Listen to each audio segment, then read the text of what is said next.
အားလုံးကိုမင်္ဂလာပါလို့အဲ့တော့ကျွန်တော်ရဲ့တက်တာထဲမှာစင်ချင်တဲ့အကြောင်းအရာလေးတစ်ခုကိုနေပြီးတော့မှဝေငှတက်တည်ခံခြင်းဖြစ်ပါတယ်အဲ့တော့ဘာလေးကိုကျွန်တော်ဝေငှတက်တည်ခံခြင်းတာလဲကျွန်တော်ရဲ့တက်တာထဲမှာဘာကိုကျွန်တော်စင်ချင်မိတာလဲအဲ့ဒီအရာလေးကိုကျွန်တော်ဝေငှတက်တည်ခံခြင်းတာဖြစ်ပါတယ်ဒီကနေ့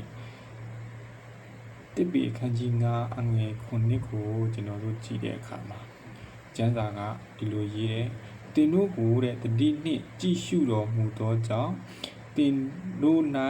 စိုးရင်ခြင်းအမှုရှိသည်များတို့ကိုကိုတော်၌အနံကြလောကိုတော်၌အကြလောတဲ့တင်တို့ကိုတတိနဲ့ကြည့်ရှုတော်မူသောကြောင့်တဲ့တင်တို့၌စိုးရင်ခြင်းအမှုရှိသည်များတို့ကိုကိုတော်၌အနံကြလောအကြလောတဲ့ကိုတော်၌အနံကြလောတိပိ9ခုဒါဆိုရင်ဒီကျမ်းစာကဘာကိုပြောတာလဲကျွန်တော်တို့အပေါ်ကိုဆက်ဖတ်ကြည့်တော့လဲကျွန်တော်တို့နှိမ့်ချခြင်းတစားဆိုတဲ့အရာလေးကိုတွေ့ရတယ်အဲ့တော့အောက်မှာဆက်ဖတ်ကြတော့လဲဘာကိုပြောထားလဲဆိုတော့တမာတတိရှိလျက်တဲ့မအိပ်ပဲစောင့်နေကြလောတဲ့တင်တို့ဤရန်သူသည်ဟူသောတဲ့မာနတိတဲ့ဟောက်တော်ခြင်းတိကဲ့သို့အဘေသူကိုမျိုးရမည်နီဟူ၍လှဲ့လေ၍ရှာဖွေလျက်ရှိ၏တဲ့ဒါဆိုရင်ဒီလေထဲမှာရှိတဲ့ဇံပိုက်လေးတစ်ခုကအရန်ကိုစဉ်းစားစရာဖြစ်လာတယ်ဖခင်ကဘာဖြစ်လို့ကျွန်တော်တို့ကိုဒီနဲ့ကြည့်ရှုပြီးတော့မှကျွန်တော်တို့ရဲ့ဆွေးခြင်းအမှုတွေကိုသူ့ကိုဘာကြောင့်အခံရတာလဲကျွန်တော်ရဲ့တက်တာထဲမှာစင်ကျင်ဖို့ရန်အတွက်အရန်ကိုအရေးကြီးတဲ့ဇံပိုက်လေးတစ်ပိုက်ဖြစ်ပါတယ်ဘာကြောင့်သူ့ကိုအခံရတာလဲ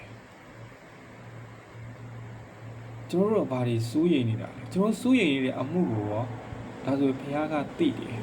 သိတဲ့အခါမှာကျွန်တော်တို့ကိုတောင်းနေတယ်ငါ့ကိုအပ်လို့တယ်ဘာကြောင့်အပ်ခိုင်းတာလဲသူဘာကြောင့်ကျွန်တော်တို့ကိုတောင်းနေတာလဲကျွန်တော်တို့ရဲ့ဒီအမှုတွေကိုသူဘာကြောင့်ကျွန်တော်တို့ကိုအပ်ခိုင်းရတာလဲရိုးရိုးလေးစဉ်းစားကြည့်ရင်တော့လှုပ်ပေးခြင်းလို့ပေါ့ဖခင်ကလှုပ်ပေးခြင်းနဲ့ဖခင်ဖြစ်တယ်အဲ့တော့ကျွန်တော်တို့ရဲ့အတ္တတာထဲမှာစိုးရင်ကြီးရှိတဲ့အမှုတွေကျွန်တော်တို့မတတ်နိုင်တဲ့အမှုတွေကျွန်တော်တို့မလုပ်နိုင်တဲ့အမှုတွေကိုကျွန်တော်တို့ကိုနေ့စဉ်သူကတတိနဲ့ကြည့်ရှုတဲ့အခါမှာမြင်တဲ့အခါမှာ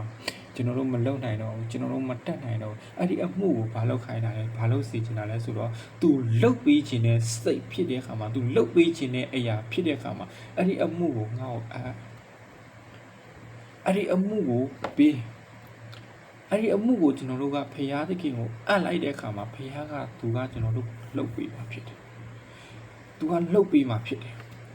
အဲ့ဒါကြောင့်မလို့ကျွန်တော်တို့ကိုတတိနဲ့ကြည့်ရှုတယ်တဲ့အမြဲတမ်းကျွန်တော်တို့ကိုကြည့်ရှုနေတာဆာလံကျမ်းထဲမှာဆိုဘယ်လိုမျိုးပြောထားလဲဆိုတော့ကျွန်တော်တို့လမ်းနဲ့ခြေလမ်းတစ်ခုစီတိုင်းကိုခြေချော်ခွင့်ကိုမပေးဘူးတဲ့အဲ့လောက်ထိကျွန်တော်တို့ကိုတတိနဲ့ကြည့်ရှုတာအဲ့တော့ဒီမှာလဲကျွန်တော်တို့ကိုတဲ့တမာတတိရှိလျက်ကျွန်တော်တို့ကိုစောင့်နေခိုင်းတယ်စောင့်နေခိုင်းတဲ့အခါမှာလဲထူနေတူပဲဒီတမာတတိဘယ်လိုမျိုးစောင့်နေတာလဲဒီနေ့စာရန်ကကျွန်တော်တို့ကိုအမြဲတမ်းလှည့်ထောက်တော်ခြင်းတကယ်တော့ဝါမြူဖို့ရန်အတွက်ရှာနေတာဖြစ်တယ်အဲ့ရှာနေတဲ့အရာပေါ်မှာကျွန်တော်တို့ကြုံတွေ့လာရတဲ့အခက်အခဲပြဿနာတွေစာရန်ကကျွန်တော်တို့ကိုရှာနေတဲ့အခါမှာကျွန်တော်တို့ကိုလုံနေတဲ့အခါမှာကျွန်တော်တို့ဘာတွေကြုံတွေ့လာလဲကျွန်တော်ရဲ့အသက်တာထဲမှာဘာတွေကျွန်တော်တို့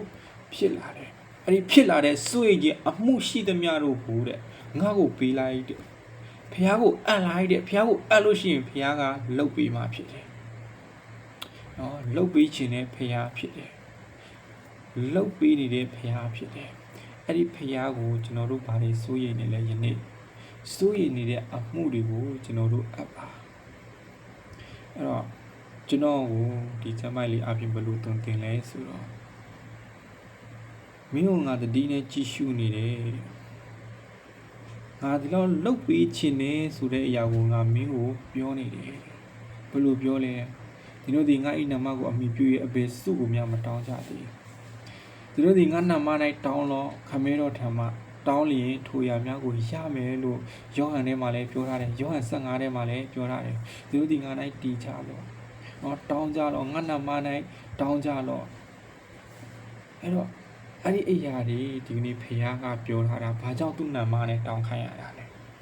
ဘာကြောင့်သူ့နာမနဲ့လှုပ်ခိုင်းရတာလဲ ဒီကနေ့သူကိုယ်တိုင်လှုပ်ပြီးချင်နေတဲ့ဖရာဖြစ်တော်ကြောင့်သူကိုယ်တိုင်လှုပ်ပြီးစေတဲ့စိတ်ရှိတော်ကြောင့်ဒီနေ့ဤလောကမှာကျွန်တော်တို့အပြစ်တွေကိုတော့မှစေကြောပေးသွားပြီးပဲကျွန်တော်တို့အပြစ်သားဖြစ်တဲ့သူကဒီနေ့ဖရာသားဖြစ်